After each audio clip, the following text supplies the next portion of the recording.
bienvenue sur ma chaîne, moi je suis Tévi, j'ai 24 ans et ici je vais vous partager mes coups de cœur de l'année 2024. Je sais qu'on est déjà en février, mais je vous souhaite une très bonne année 2025. À propos de moi, je suis artiste, illustratrice et créatrice de contenu et si vous aimez ce genre d'esthétique, alors ma chaîne est faite pour vous. Alors désolée pour le fond blanc, un peu triste, mais j'ai attrapé un rhume la semaine dernière. J'étais supposée faire cette vidéo, je l'ai faite, mais j'avais une crotte de nez tout le long, du coup je la refais et j'ai beaucoup trop froid. Donc j'espère ne pas attraper un nouveau rhume et je filme dans cette chambre un peu vide. Je vais bientôt déménager, mais c'est toujours moi. Premièrement, je tiens tout d'abord à remercier les nouvelles personnes adorables qui ont rejoint ma chaîne suite à ma dernière vidéo sur les patrons et les inspirations de tricot de 2025. Merci! Du coup, dans cette vidéo-ci, le thème englobe des sujets un peu plus généraux que le tricot. Alors, je vous invite évidemment à rester si ça vous intéresse, mais autrement, vous pouvez me retrouver dans un vlog tricot qui arrivera bientôt.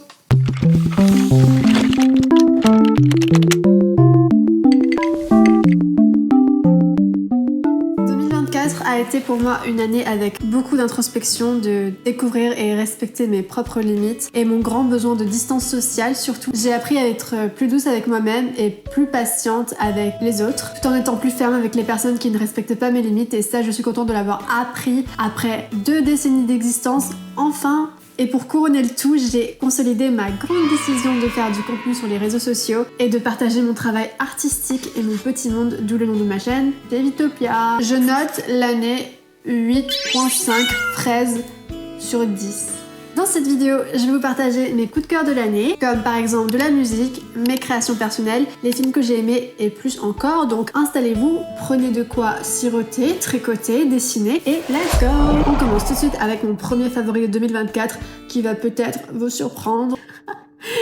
Ça fait grave influenceuse. Je vous fais un petit récap. Fin 2023, je déménage à Angoulême pour m'installer dans la ville où vivent mon petit ami et ma meilleure amie, qui était d'ailleurs coloc, et c'est comme ça qu'on s'est rencontrés, trop drôle. J'y trouve un poste de service civique, et puis en début 2024, je m'installe enfin avec mon petit ami Romain dans notre premier appartement à Angoulême, du coup toujours dans la même ville. Si vous connaissez pas le concept de Emmaüs, c'est un mouvement solidaire qui lutte contre la pauvreté et l'exclusion en proposant un logement, du travail et une seconde vie aux objets qui sont donnés grâce à la revente solidaire. Et moi, je suis allée pour acheter des meubles et des objets entre autres. Il faut savoir que c'est mon premier vrai appartement, comme je l'ai dit, donc de toute ma vie adulte, c'est là où je n'ai pas eu de coloc, etc.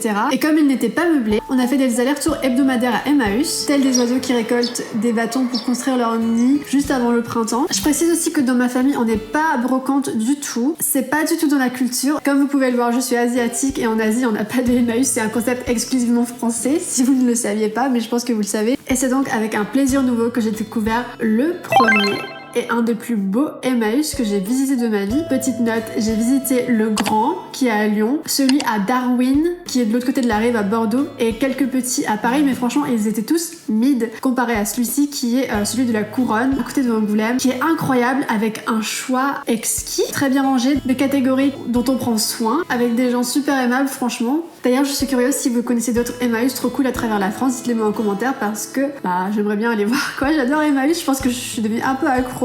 Évidemment ça me permet de consommer sans trop me prendre la tête niveau éthique et économique vu que c'est pas cher du tout et que l'association aide les compagnons qui y travaillent, mais surtout j'avoue que j'aime trop l'ambiance de chasse au trésor, dénicher sous la poussière quelque chose de précieux dans le sens de beau et d'adorable qui va rejoindre les collections des choses de la maison quoi. C'est peut-être anodin, mais je vous confie que pendant des années j'ai beaucoup rêvé d'un foyer chaleureux, un foyer calme où il n'y a pas forcément de stress ou de personnes qui est pas contente d'être là ou qui est toxique, faut dire le mot, que j'aurais décoré moi-même. Et j'avoue qu'à certains moments tristes de ma vie, j'avais l'impression que ce serait tout bonnement impossible, mais j'achetais quand même des bibelots avec espoir qu'un jour ils seraient posés quelque part dans mon appartement. Enfin, cette année je suis arrivée, donc ça me touche un tout petit peu de vous en parler. C'est peut-être anodin, c'est peut-être ordinaire pour certaines personnes, mais moi c'est quelque chose dont je rêvais, d'avoir un foyer chaleureux et bien décoré où je peux rentrer et savoir que quelqu'un m'attend et quelqu'un m'aime. C'est beau. C'est juste beau. Du coup, symboliquement, avoir réussi à faire ça cette année précédente de 2024 inscrit évidemment pour moi Emmaüs dans mes favoris de l'année. Parmi mes trouvailles préférées, mon bureau de couture que j'ai repeint en violet parce que je n'aimais pas du tout la couleur originelle. Je sais que Romain, lui, il aime bien les meubles qui sont bien vernis, qui sont bien protégés, qui sont bien foncés. Mais moi, c'est peut-être mon côté millennial, même si je ne suis pas de la génération millennial, je suis de la génération Z. Je me disais, Ok, c'est mignon, un petit bureau vernis et tout, mais moi je veux un truc qui fasse girly, un truc qui fasse mauve, un truc qui fasse mignon. Genre, je l'ai repeint et c'est le premier meuble que j'ai repeint de ma vie et je suis trop contente de l'expérience parce que ça s'est trop bien passé et il tient encore très bien et il est super joli. Donc slay! Surtout que la peinture, je l'ai aussi achetée à Emmaüs. C'est une sorte d'aubergine claire. Je pense que c'était écrit sur le contenant, mais je suis trop contente, ça tient vraiment super bien et du coup j'ai remplacé les poignées. J'ai mis des trucs que j'ai trouvés à Leroy Merlin qui sont ronds et dorés, donc c'est trop chou quoi. Le petit mélange entre tradition et modernité. Je déteste quand les gens décrivent quelque chose en disant entre tradition et modernité. Je trouve que ça fait tellement lambda, je trouve que ça fait tellement peu original. Mais voilà, il faut de tout pour faire un monde. Ensuite, dans mes préférés de ce que j'ai acheté à Emmaüs, notre gros matelas géant de 1m90 je crois, qu'on a trouvé quasi neuf pour 60€. Et je pense qu'on va l'emmener aussi dans la prochaine ville dans laquelle on déménage, mais je vous spoil pas encore. Ensuite, il y a de nombreux plats et conteneurs de cuisine en porcelaine, les assiettes vintage. Qu'est-ce que j'aime ça? Avec les petits motifs animaux, avec les petits motifs poissons, les petits motifs oiseaux. C'est si beau. Moi, je ne pourrais pas acheter des assiettes qui sont neuves et qui sont toutes blanches. Franchement, non. Mini anecdote sur Emmaüs, une fois, on avait acheté une théière avec une belle perdrix dessus. Et je sais pas si j'ai oublié de la récupérer à l'accueil parce qu'il faut récupérer les objets à l'accueil ou si on a oublié de me la donner, mais quand je me suis rendu compte que après tout ce temps de recherche, avec tous les objets que j'avais récupérés, il me manquait celui-ci, la magnifique théière perdrix, j'étais dévastée et j'étais dans mon lit et je pleurais comme une petite fille. Mais vraiment, j'avais le cœur brisé. Surtout, je l'avais eu pour 3 ou 6€. Franchement, il y avait de quoi être triste. Enfin bon, le reste de mes objets préférés que j'ai chinés, je vous les mets à l'écran. Notamment les objets fraises dont j'ai mentionné l'existence dans ma dernière vidéo. Cœur sur mes objets fraises. Petite pause goûter. En mars 2024, j'ai eu 24 ans et un des plus jolis cadeaux qu'on m'a offert, c'est une machine à coudre de la part de mon petit ami Romain. Romain, coucou, si tu passes par ici, je te fais de gros bisous. J'en voulais une depuis longtemps et je lui ai mentionné. Il a fait toutes les recherches de son côté et le jour venu, il m'a fait la surprise. Pour ceux qui connaissent, c'est une Singer Tradition. Et du coup, j'étais méga contente. J'étais aux anges et je me suis mise directement au travail. J'ai acheté mes patrons sur Etsy. J'ai découvert que les tissus en boutique, ça coûte énormément cher. J'ai modifié des patrons, j'ai testé des trucs et finalement, j'ai même réalisé mes propres pièces. Je vous présente la blouse Henriette que j'ai fabriquée avec une vieille chemise de mon père. Le col, c'est un patron que j'ai trouvé sur internet. Et le bas, j'ai improvisé avec les plis de devant. Je connais même pas les termes techniques, mais du coup, c'est une sorte de crop top avec des manches courtes. Et ce qui est drôle, c'est que les femmes de tout âge ont complimenté cette pièce. Je pensais que ça marcherait moins avec les personnes qui étaient plus âgées parce que c'est quand même court comme haut. Mais je suis contente, toutes les femmes ont compris ma vision. Merci à vous les femmes. Ce que j'aime avec ce genre de design, c'est que ça prend juste une grande chemise d'homme. Donc là, une chemise taille M. Ça me fait une petite blouse. Par contre, le blanc, ce que j'achète, moi, c'est des grandes chemises en coton à Emmaüs. Puis je les découpe pour en faire des cols et c'est super. Je trouve que c'est une super idée, pas pour me lancer des fleurs, mais un peu quand même. Ensuite, il y a la blouse Margot qui est inspirée de la Renaissance italienne, notamment d'un personnage historique que j'adore grâce à une série télé. C'est Lucrezia Borgia. Lucrèce Borgia en français. La série c'est The Borgias, c'est un de mes personnages préférés dedans parce qu'elle est tellement jolie avec tous ces petits costumes. C'est la seule fille d'une fratrie de garçons, d'une grande famille italienne et du coup c'est un peu la petite princesse de la famille. Ce que j'aime dans la blouse Margot, c'est les triples manches en ballon bouffant qui font très Lucrezia Borgia et aussi le motif Vichy parce que ce que j'essaie de faire avec ces vêtements, c'est une esthétique typiquement très française, très champêtre, très été, estivale. Donc j'avais même donné un nom à ce projet de faire des vêtements et d'en vendre, mais je n'ai tout simplement pas continué. Le nom c'est Maison Framboisier parce que là où j'ai grandi dans le sud-ouest, il y a beaucoup de framboises sauvages avec beaucoup de ronces et ça me rappelle l'été. Et je sais pas, je trouve ça romantique de marcher à travers les ronces et de s'écorcher les jambes. Je trouve que c'est très poétique en fait. La raison pour laquelle j'ai pas continué ce projet, c'est que parfois les hobbies, on se sent très pressurisé par l'entourage, par internet, par l'énergie ambiante capitaliste de capitaliser dessus, c'est-à-dire de faire des choses pour les vendre, mais en fait je me suis rendu compte que je perdais tout plaisir de création à faire ça et que de toute manière le choix m'était présenté et je préférais faire des vidéos plutôt que de me concentrer temporellement sur un business de vêtements. Ensuite la robe dont je suis super fière, c'est la Seashell Summer Dress et comme vous pouvez le voir, le tissu que j'ai utilisé, c'est un tissu fraise que j'ai trouvé sur AliExpress du coup. La robe est plus courte que dans son patron. J'ai essayé de la faire très courte pour qu'elle fasse très baby doll, années 70. Le seul inconvénient, c'est qu'elle drape de manière étrange parce que le tissu est un coton très rigide, donc il n'est pas collant à la peau, mais il fait un peu tonneau en fait. Après, pour moi, c'est pas un problème, mais pour les couturières aguerries, je pense que ça peut en être un. Ensuite, en tricot cette année, je pense que j'ai été possédée par l'esprit d'une grande tricoteuse qui a vécu il y a quelques siècles auparavant. C'est une blague, bien évidemment. Donc, sur TikTok, ce qui m'a donné envie, c'était de voir les créations des Scandinaves de mon âge qui, dans le froid, faisaient des créations incroyables, comme des pulls couleur pomme ou des écharpes ou des mitaines. Ça me donnait trop envie. Et aussi, ce qui avait réveillé cette envie de tricot il y a des années quand j'étais au lycée, c'est les cardigans tyroliennes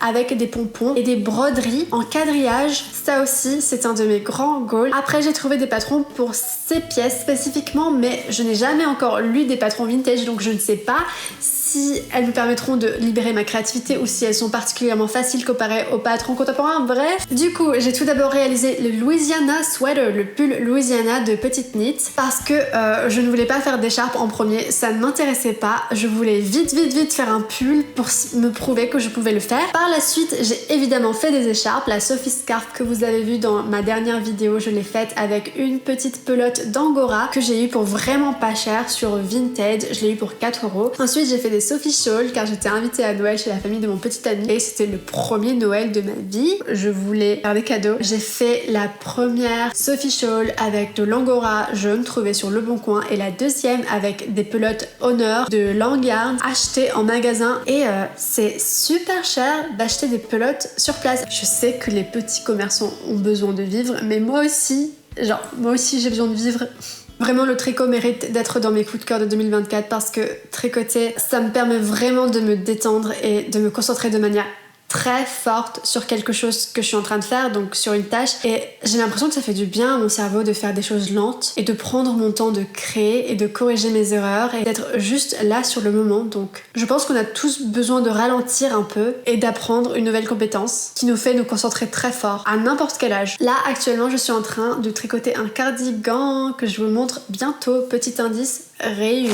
Ensuite, dans mes favoris, comme je vous l'ai dit, je suis illustratrice, donc il y aura des petites illustrations. Pour contexte, j'ai retrouvé peu à peu le goût du dessin en 2024. Ça reste quand même compliqué pour moi, je vous l'expliquerai un peu plus tard dans la vidéo. Et comme je dessine principalement de manière digitale, donc c'est-à-dire avec une tablette graphique, un iPad plus précisément, il se décharge super rapidement. Je l'ai depuis 2019, je crois. Ça, c'est le problème avec les trucs de Apple, c'est que j'adore leur interface utilisateur, mais qu'ils ne durent pas dans le temps. En conséquence, ça m'a pas trop encouragée à prendre mon stylet et à dessiner, mais j'espère pallier à ça prochainement parce que j'aimerais bien retrouver le goût du dessin. Et donc j'ai réussi à créer quelques illustrations dont je suis assez fière. La première, c'est Equilibrium. Je vous la montre à l'écran. J'ai pas trop de choses à dire dessus, juste je suis artiste visuelle, donc je vous offre une œuvre visuelle. Je n'aime pas parler de mes créations. Je sais qu'il faudrait si j'essayais de les vendre, mais dans cette situation-là, ce n'est pas le cas. Ensuite, celle que j'adore, c'est une étude d'une photo que j'ai trouvée sur internet. Une étude, c'est retranscrire, redessiner ce qu'on voit. Et j'aime énormément les couleurs. La photo d'origine, elle est tout aussi abstraite et elle représente des lanternes à un festival japonais, je crois. Et si vous zoomez un peu, vous pouvez voir 3 petits personnages tout mignons. Cette illustration, je l'ai appelée The Visitors, les visiteurs. En musique, il y a Flora Mania qui est un album de Temachi. Cet album, j'ai découvert sur YouTube. Il m'a tout de suite attirée grâce à sa couverture magnifique. La musique est tout aussi incroyable, très féminine. Elle me transporte dans un jardin luxuriant peuplé de plantes médicinales soigneusement cultivées. Une sorte d'herbier gothique ou danse des fées avec une odeur de baie et la pluie qui arrive très bientôt, peut-être même un orage. Je trouve qu'il y a une ambiance magique, mais quand même traversée avec une violence qu'on ressent dans les paroles, même si elles sont en anglais. J'ai noté la peau raclant contre le béton. Cette sorte de violence dont on est obligé de vivre avec, la solitude adolescente, l'errance dans son propre corps, mais aussi cette sensation tout simplement d'être juste une fille à la fin de l'été. Et comme il est difficile pour moi de décrire la musique, parce que c'est dur de décrire quelque chose qui est sonore, j'ai pensé qu'en l'évoquant comme un parfum, ce serait plus simple, et ça l'est. Ensuite, il y a une Music for Bugs de Camille Day. Je l'ai découvert par hasard en cliquant sur une miniature parce que le concept m'a fait rire. Le titre veut dire musique pour les insectes Et évidemment, c'est pas un album de musique pour les insectes, mais c'est un album où chaque son est inspiré par un insecte en particulier et ça crée une ambiance très douce, détaillée, qui me rappelle le film Arrietty, le petit monde des chapardeurs du studio Ghibli, comme si c'était une sorte de playlist inspirée par cet univers. Et moi, j'adore cet album parce que j'aime bien inviter des gens chez moi pour le goûter par exemple, et c'est un album parfait pour les moments calmes. Je l'aime bien en fond sonore, ça donne une atmosphère toute mignonne. Si vous êtes un ami à moi et que je vous ai invité dans mon appartement pour goûter, c'est obligé, j'ai mis cette musique en fond. En plus, l'artiste est super peu connu, il a aussi sorti l'album Cambrian Animals, les animaux cambriens, les animaux de la période cambrienne, et Echoes of a Literal Natural Journey, qui veut dire les échos d'un petit périple naturel. Allez voir ce qu'il fait, je suis sûre que vous allez bien aimer. Les parfums, je me suis dit que cette rubrique en intéresserait certaines parce que moi, oui, au début de 2024, j'étais super plongée dans la communauté des parfums de niche. Alors, qu'est-ce que c'est? C'est un groupuscule, ce mot est bizarre, c'est un petit groupe de personnes sur internet, sur les réseaux sociaux, qui sont passionnés de parfums, et donc de parfums dont on n'a pas forcément entendu parler. Il y a un forum sur lequel ces personnes se réunissent, c'est Fragrantica, et moi j'adore genre lire les reviews dessus. Genre parfois je suis curieuse sur un parfum dont j'ai entendu parler, et parfois je tape son nom sur Fragrantica. Je vous conseille de faire la même chose avec un parfum que vous avez. Les reviews sont en français, mais parfois s'il y en a pas, il faut chercher en anglais. Et du coup, les passionnés de parfums, dans leurs critiques, ils s'expriment toujours avec une poésie vraiment étrange et même très souvent acerbe. Et personnellement, j'adore quand les gens ont pas peur d'utiliser des grands mots pour critiquer quelque chose de simple. Je trouve ça vraiment drôle. En gros, j'adore les haters qui sont vraiment dans leur personnage de hater. Continuez d'être des haters, j'adore ça, j'adore vous lire les haters de parfums. Du coup, un jour, dans une promenade en ville à Bordeaux, pendant qu'il pleuvait, on s'est réfugié dans une parfumerie de niche avec mon amie Lynn, qui est d'ailleurs illustratrice aussi, et j'ai demandé au vendeur de me conseiller quelque chose de lactonique parce qu'à l'époque c'était une note qui était très très populaire. La note lactonique, c'est la note de lait, et on m'a présenté entre autres le parfum de Blanche Bête qui est le mien et qui est très cher comme tous les parfums de niche, donc j'ai économisé pendant assez longtemps pour me l'acheter. Mais depuis ce jour, j'avais gardé l'échantillon en tant qu'espoir, en tant que rappel, en tant que marque-page aussi. Je l'adore absolument, surtout en automne et en hiver. Il dégage une sorte de chaleur enveloppante. Pour moi, c'est vraiment un parfum qui me réconforte. C'est une sorte de verre de lait avec une touche de miel et aussi un peu de noix de coco. Franchement, il reste pour moi une véritable licorne olfactive, et il est d'ailleurs inspiré de ce thème, le thème de la licorne, le thème de l'animal mythologique qui n'existe pas mais qu'on aimerait capturer, le thème de l'animal blanc ailé. Et n'hésitez pas, si vous êtes curieux, à check les reviews de votre parfum sur Fragrantica, ça vous fera une petite distraction. La prochaine rubrique est assez insolite, elle s'appelle Harissa, la révélation de l'année, donc préparez-vous.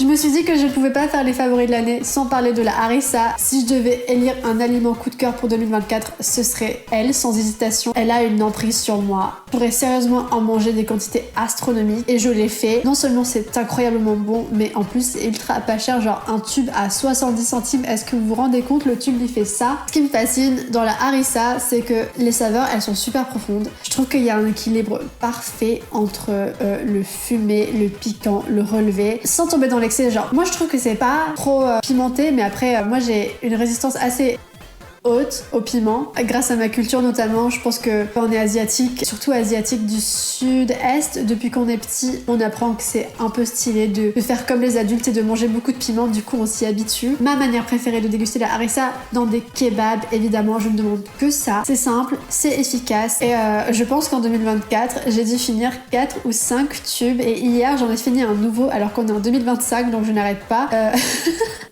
Et après avoir pris cette photo, j'ai découpé le tube en deux pour en extraire le reste de sauce. Quand je vous dis que je suis obsédée par quelque chose, je le suis vraiment. Donc voilà, les vrais amateurs comprendront. Je vais vous faire un aveu, je crois que je préfère même la harissa à la sauce sriracha. Attendez, je vérifie que j'ai pas encore une crotte de nez comme sur la dernière vidéo que j'ai filmée. Ok, c'est bon. J'adore les sauces épicées, mais celles des grandes surfaces, elles me déçoivent énormément. Je les trouve pas assez épicées ou même parfois trop sucrées. Pourquoi mettre du sucre dans une sauce pimentée? Je ne comprends pas. Le piment n'est pas sucré. Mention spéciale à la sauce sweet chili que les gens osent vendre avec des nems. Ça va pas ou quoi? Je crois même pas qu'on vende ça en Asie, genre c'est un peu bizarre. C'est officiel, la harissa entre officiellement dans ma liste personnelle de mes favoris culinaires de grande surface avec les chips Bretz au fromage du Jura et les brioches Pasquier. Pasquier, un jour je rachèterai votre usine et je mangerai toutes vos brioches. Prochaine rubrique, les films marquants de l'année. C'est pas vraiment un film, c'est une série, mais franchement foncez. Le Monde de Samuel de Émilie Tronche. C'est sur YouTube, c'est sur la chaîne Court Toujours de Arte et la série est une vraie boîte de bonbons. Chaque épisode est un travail minutieux d'animation et d'écriture dirigé par Émilie Tronche qui a su vraiment mettre sa vision dans sa série. En tant qu'ex-enfant qui a grandi en France, j'ai ressenti une grosse connexion avec Samuel. C'est du coup l'histoire d'un enfant de 10 ans qui tient un journal. L'écriture est d'une grande justesse. Je pense que si vous aussi vous avez grandi en France, ça peut vous rappeler beaucoup de choses. Moi ça m'a rappelé la cour de récré, les copains, les jeux, les crushs, la piscine. Ça fait vraiment voyager dans le passé, c'est fou. Émilie Tronche, la réalisatrice, elle a puisé dans ses propres souvenirs et ses propres observations pour capturer toute l'intensité du drame existentiel d'être un enfant. J'avais oublié que quand on était enfant, on était aussi dramatique et Samuel me l'a rappelé du coup. Le résultat est super drôle et touchant. C'est une œuvre pure et intelligente qui est justement parfaite pour se reconnecter à son enfant intérieur. Moi ça m'a fait rire beaucoup, mais ça m'a aussi fait pleurer, surtout l'épisode avec la grand-mère, mais je vous spoil pas. J'adore aussi le personnage de Bérénice et la manière dont elle est écrite. C'est une petite fille qui est vraiment trop drôle et trop forte, avec qui j'aurais vraiment aimé être amie. Petite référence pour ceux qui s'en souviennent, dans Samuel, il y a l'histoire des feuilles d'Idle. Je pense que c'est les gens de ma génération qui ont vécu ça quand on était en primaire, mais si vous êtes plus vieux, peut-être, hein, vous voyez de quoi je parle. En février, j'ai été invitée au festival Filmer le Travail qui se passe à Poitiers. C'était dans le cadre de mon service civique. C'est un festival annuel qui a été fondé par un sociologue du travail, Jean-Paul Géhin. Ça m'a particulièrement marqué dans la dimension sociologique évidemment, mais aussi parce que les documentaires qui sont programmés, ils frôlent parfois l'anthropologie. Il y a vraiment un regard brut et profondément humain sur le monde du travail. On peut lire sur la page du festival. L'ambition du festival est de donner à voir le travail autrement, en proposant des points de vue différents sur le travail, afin de documenter et alimenter le débat sur les conditions d'exécution du travail. Le festival programme à la fois des créations cinématographiques et des documentaires, tout en mettant en lumière les recherches récentes des sciences sociales sur le sujet. Moi, j'ai eu parmi mes coups de cœur Qu'est-ce qu'on va penser de nous de Lucille Coda, qui est, cette année je l'ai vue, juge pour la compétition internationale. Bravo à elle. C'est un film qui explore le voyage transclasse à travers le parcours de la réalisatrice, qui est issue d'un milieu modeste près de Besançon. Son père, qui est nouvellement retraité, et sa mère, secrétaire, incarnent tous les deux une classe certainement très ouvrière. Lucille, elle choisit un autre chemin, celui des études coûteuses en école de commerce. Une fois diplômée, elle porte avec son film un regard critique et rétrospectif sur son ascension sociale et elle décide de filmer ses parents. C'est super touchant, c'est très intime, je vous le conseille. Mon deuxième coup de cœur, que vous connaissez peut-être car il est sur YouTube et il est disponible sur Arte jusqu'en juin 2026, donc profitez-en. C'est État limite, mais préparez-vous car il est très lourd. C'est tourné à l'hôpital Beaujon de Clichy. Le documentaire suit le médecin Jamal Abdelkader qui est psychiatre et le seul psychiatre de l'établissement. Du coup, ce docteur, il lutte contre les impératifs de rendement et le manque de moyens dans un hôpital public à l'agonie. À travers son engagement, le film interroge comment bien soigner dans une institution malade. Ces récits m'ont vraiment bouleversée dans leur sincérité et leur justesse. Bravo aux organisatrices du festival pour leur travail et leur sélection très soignée. J'ai tellement aimé l'édition de l'année 2024 que j'avais voulu y retourner cette semaine parce que c'est cette semaine que ça se passe avec mes propres moyens, mais malheureusement, comme la prog ne se passe pas le week-end et que je suis libre le week-end, surtout pour passer des journées à regarder des films, ça a été plus compliqué, mais je pense que je jetterai sûrement un coup d'œil au documentaire présenté en rétrospect. Autre favori filmique que je suis allée voir en salle, Priscilla de Sofia Coppola. C'est une plongée dans le petit cœur de Priscilla et moi je n'aime pas présenter les femmes par leur mari, mais c'est littéralement le thème du film. Priscilla, la compagne de Elvis Presley, qui est prise au piège dans sa petite prison dorée. Pour résumer l'histoire, c'est Priscilla qui rencontre Elvis en Allemagne quand elle a seulement 14 ans et lui est stationné au pays, si je ne me trompe pas. Il est bien plus vieux, il en a 21 ou un peu plus. C'est donc un biopic sur Priscilla Presley qui a d'ailleurs collaboré avec l'excellente Sofia Coppola Coppola pour produire ce film. Comme d'habitude, la réalisatrice maîtrise les sujets du beau, de l'intime et du féminin. Si son nom vous dit quelque chose, elle a aussi réalisé Marie-Antoinette en 2006 ou 2007. Son cinéma, il a pour moi quelque chose de très qualitatif. On a l'impression de regarder dans le trou d'une serrure jusqu'à atteindre quelque chose de vif et amer. Priscilla, c'est une œuvre esthétique en mon opinion, et en général, il faut apprécier les œuvres esthétiques pour apprécier le cinéma de Sofia Coppola. Donc je vous le conseille si c'est quelque chose que vous appréciez. Ensuite, on a Look Back, c'est un film d'animation de l'auteur du manga Chainsaw Man, Tatsuki Fujimoto. Ça se passe au Japon et ça parle de Fujino, qui est une adolescente. Elle est surdouée, elle a une confiance absolue en son talent de dessin. Et puis d'un autre côté, il y a la deuxième protagoniste, Kyomoto, qui elle se terre dans sa chambre, mais par contre pratique sans relâche le dessin. Les deux jeunes filles vivent dans la même ville de province et leur passion fervente pour le dessin va les rapprocher et va les unir par un lien indéfectible. Alors ce film m'a profondément émue parce qu'il m'a renvoyé à l'essence même de ce que c'est d'être artiste. Il interroge notamment l'arrogance du don, cette certitude que être créatif c'est être tout et que tout est possible tant qu'on peut créer, et je me suis beaucoup reconnue dedans parce que moi j'ai commencé le dessin très jeune comme tous les gens qui dessinent, j'ai l'impression, et le film il m'a rappelé le moment Eureka quand tu arrives à faire quelque chose pour la première fois de ta vie. T'as 8 ans, c'est la première fois que tu réussis un projet, c'est la première fois que tu es fier de toi et c'est une euphorie énorme de sentir que tu es tout. Pas que tu ne peux tout faire, non, de sentir que tu es tout ce qui existe, que tu es tout, que tu es toutes les personnes que tu connais, que tu es tous les éléments de la terre, que tu es la pluie, que tu es le ciel, tout ça parce que tu as réussi à faire un dessin. Et ce film m'a rappelé ce sentiment exact et c'est pour ça que je le trouvais super touchant. J'ai écrit par la suite dans le script que grandir avec cette vision, c'est aussi réaliser qu'on sera jamais un adulte comme les autres, qu'on restera toujours ce jeune artiste autocentré sur son œuvre et sur la recherche de ce même sentiment qu'on a ressenti la première fois. Et du coup, la question qu'on se pose sans cesse, c'est sans l'art, qui sommes-nous vraiment ? Est-ce qu'on doit vraiment être quelqu'un sans l'art ? Est-ce qu'on peut pas juste être tout simplement le créateur, l'artiste à chaque seconde, à chaque minute de sa vie ? Comment être pour les autres ? Comment être au contact des autres ? Comment exister avec les autres quand pour nous, notre devoir, c'est de simplement créer pour eux ? Un film que je vous conseille. Pas juste pour les personnes qui aiment les mangas ou l'animation, même si c'est pas du tout votre tasse de thé, c'est une très très très belle œuvre. Rubrique livre, Colette de Moyoko Hano. Ce livre m'a été recommandé par Marjorie, qui est une très bonne amie que j'ai rencontrée en Angoulême. Colette, c'est un manga qui m'a vite séduite. L'histoire, qui est une fiction, suit Colette, une jeune prostituée, qui travaille dans une maison close en France qui s'appelle L'œuf de la nuit. Ça explore des thèmes durs et assez captivants, comme les relations toxiques, l'innocence d'une jeune fille de province qui déménage à Paris, la complexité de la sororité. Moi, j'ai adoré particulièrement l'ambiance boudoir, style coquette, dans un Paris du XXe siècle, romancé, parfumé. Il évoque même le film Marie-Antoinette de Sofia Coppola. Du coup, Colette nous immerge dans un monde très très féminin, moi que personnellement j'adore. Ce monde est vulnérable mais mis en scène avec un travail considérable. C'est une œuvre sucrée et amère sur les relations toxiques et la solidarité féminine, écrite par l'autrice de Chocolat et Vanilla, si vous connaissez, dans l'univers moi que j'aime toujours autant. Si vous avez des recommandations de lecture d'ailleurs dans le même style, coquette, boudoir, très féminin, moi je suis toute oui. En ce moment je cherche à lire ou à découvrir des univers, des livres un peu comme Dorian Gray de Oscar Wilde. J'avais adoré comment les choses sont décrites, comme les objets, les fleurs, les papiers peints. Si vous connaissez des œuvres, conseillez-les-moi s'il vous plaît. Si l'angle ici est différent, c'est que j'ai dû faire une petite pause pour recharger ma caméra, donc ne faites pas attention. Un petit bilan annuel s'impose en premier. On va parler de mon parcours créatif en 2024. Cette année, j'ai dépassé mon art block. Pour expliquer ce que c'est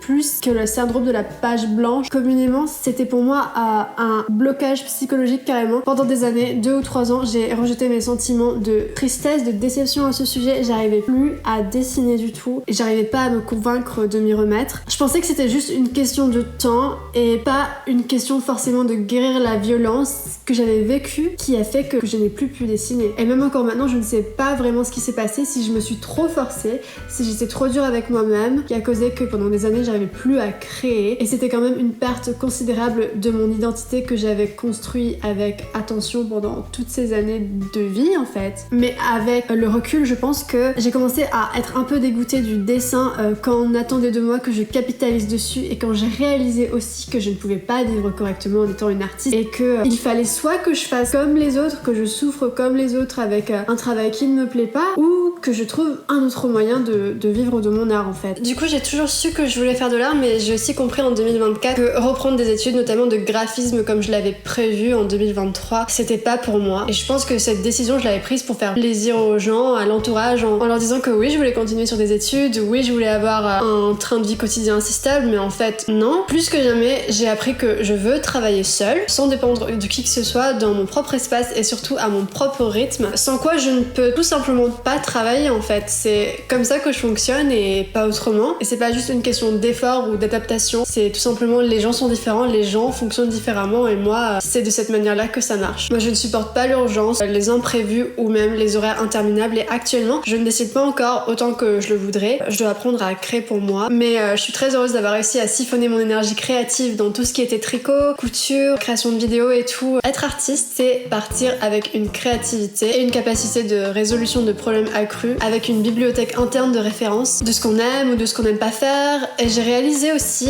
que j'avais suffisamment consommé ces dernières années tout un flux de contenu. Et c'est pas une mauvaise chose, c'est très bien, ça remplit mes tiroirs internes, mais maintenant il est temps de produire et de partager. Et je suis profondément reconnaissante envers la petite Tévi de 8 ans qui a décidé un jour de dessiner tous les jours sans arrêt. Elle m'a appris que les compétences sont juste une question de régularité, vraiment, de passion et d'amour. Et si en ce moment, vous qui regardez cette vidéo, vous continuez de créer, de faire quelque chose par plaisir, de progresser petit à petit et purement pour vous, vous devriez aussi être fiers de vous, je le pense sincèrement. Si vous suivez pas la logique capitaliste des choses, la logique productiviste, c'est très beau et très courageux de cultiver votre grande qualité créative. Travail et indépendance, on reste sur ce petit côté tristoun de la vidéo. En 2024, j'ai quitté mon job et même si c'était juste un service civique, c'est vraiment tout le temps pour moi le même problème et pas que pour moi, pour énormément de monde, le même problème dans le monde du travail, ne pas être considéré, être traité comme moindre, comme effaçable, inutile, remplaçable, vraiment stop pour moi, stop, juste la violence dans le monde du travail, c'est un problème systémique que je refuse d'accepter ou me conformer à des exigences que je trouve inhumaines, que ce soit psychologique ou physique. Et d'ailleurs merci à la vidéo de Blast qui était très bien dessus que je vous conseille sur la souffrance dans le monde du travail. Et du coup c'est très personnel, mais tout ça pour dire que j'ai appris en 2024 que je ferai tout pour ne pas retourner dans le monde du salariat. C'est une source d'angoisse immense pour moi et je suis rassurée d'en être arrivée à cette conclusion. Je sais que je ne suis pas la seule, de toutes les personnes que je connais, statistiquement, beaucoup de gens souffrent au travail, c'est pas normal, ça devrait pas l'être. Artiste ou non, je pense qu'il faut tracer son propre chemin dans ce système abusif. Et souvenez-vous travailleurs, vous n'avez rien à perdre à part vos chaînes. On va conclure évidemment par mes résolutions. En premier, j'ai marqué passer le code, on verra pour le permis MDR. Je dois faire mon coming out, j'ai pas mon code, j'ai toujours vécu dans des grandes villes. Je sais qu'il y a certaines personnes qui sont adultes, qui sont plus âgées que moi, qui sont remplies de pleines de bonnes intentions, dont mes parents, donc vous n'êtes pas bizarre pour moi, pour qui c'est très très important d'avoir son permis. Pour moi, ça ne l'a pas été. Moi, j'ai grandi à Bordeaux. Les bus viennent toutes les 10 minutes, les trams toutes les 7-5 minutes. Donc, je n'ai jamais eu besoin de passer le permis ou d'avoir une voiture. Et je déménage dans une grande ville. Le seul moment de ma vie où j'en ai senti le besoin, c'est ici à Angoulême, où les transports sont désastreux. C'est censé être une grande ville, mais c'est pas possible. J'avoue, je me suis sentie un peu dans le FOMO, le fear of missing out, la peur de manquer quelque chose à propos du code. Donc une de mes résolutions, c'est de le passer cette année. Ensuite, il y a faire plus de 3D. Je sais pas si vous connaissez le logiciel Blender, les artistes visuels le connaissent peut-être, sûrement. C'est un logiciel de 3D. J'avais essayé à la sortie de Blender de faire des trucs, mais c'était trop dur et donc j'ai abandonné. C'est comme le crochet. Parfois, quand mon envie de faire quelque chose n'est pas assez grande et quand la chose est trop dure, genre je ne la fais pas et j'abandonne pendant plusieurs années et ça me frustre. D'ailleurs, si vous connaissez Animal Crossing, qui est un jeu de Nintendo, ils ont une sorte de Wikipédia en ligne qui s'appelle le Nookipédia et ça m'inspire trop, tous les meubles en 3D qui sont recensés dessus. Ils me donnent envie de faire ça. Et ce que je vous ai pas dit, c'est que j'adore trop absolument les miniatures. Et est-ce que ce serait pas faire des miniatures, de faire des objets en 3D ? En troisième résolution, j'aimerais recommencer à dessiner et à créer pour moi, par pur plaisir. Et pour finir, dernière résolution, faire des vidéos YouTube plus fréquemment sur cette chaîne. Merci énormément d'avoir regardé jusqu'ici. Si vous faites partie de la petite équipe de tricot qui m'a rejoint grâce à ma dernière vidéo sur mes projets tricot de 2025, je vous embrasse fort. J'espère que ce contenu aussi vous plaît. Et si dans le cas contraire vous me découvrez grâce à cette vidéo, si c'est la première que vous regardez de moi, j'espère aussi qu'elle vous a plu. Merci dans tous les cas de m'avoir suivi tout le long. Voilà, j'espère que cette petite liste vous a accompagné ces dernières vingtaines de minutes et vous a peut-être inspiré ou encouragé à faire de nouvelles choses. Est-ce que vous avez des nouvelles résolutions cette année? Est-ce que ce format de vidéo vous donne envie d'essayer quelque chose de nouveau sur internet? Peut-être, je l'espère. Je vous dis bye bye et je vous retrouve prochainement dans une nouvelle vidéo. Bisous, bisous.